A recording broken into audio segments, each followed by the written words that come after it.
So I'm doing a front and rear dash camera installation on a 2018 Civic. There are some good videos on this, but I'm just going to do a quick overview on what I did. I'm not quite finished yet, but I want to talk cable routing mostly.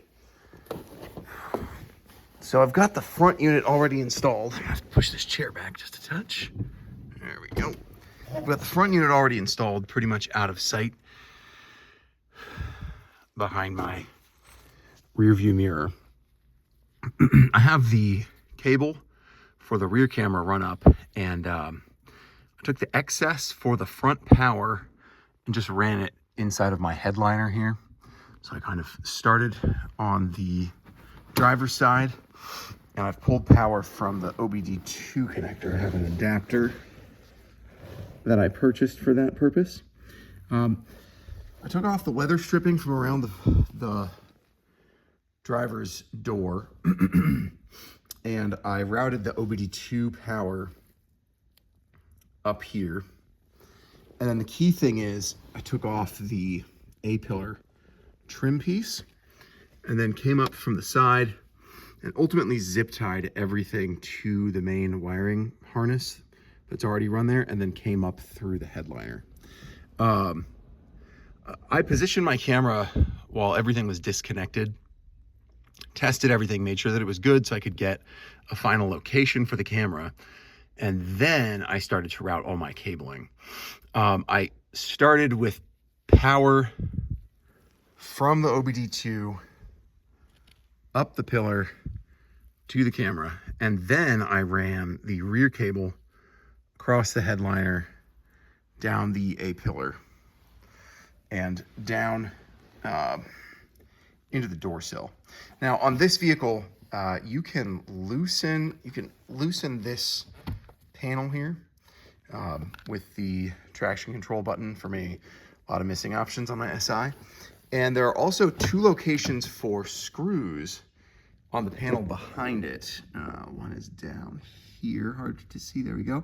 And if you do that, you'll get a little bit of play in this front panel here.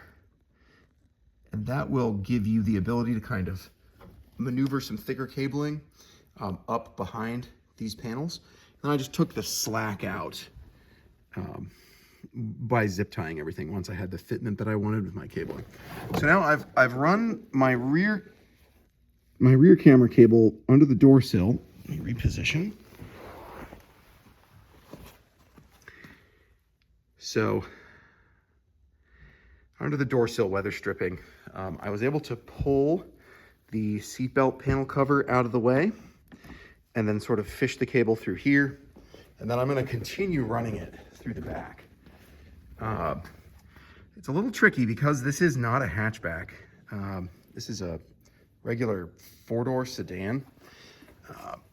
You can pretty easily remove the panel that's underneath the seat.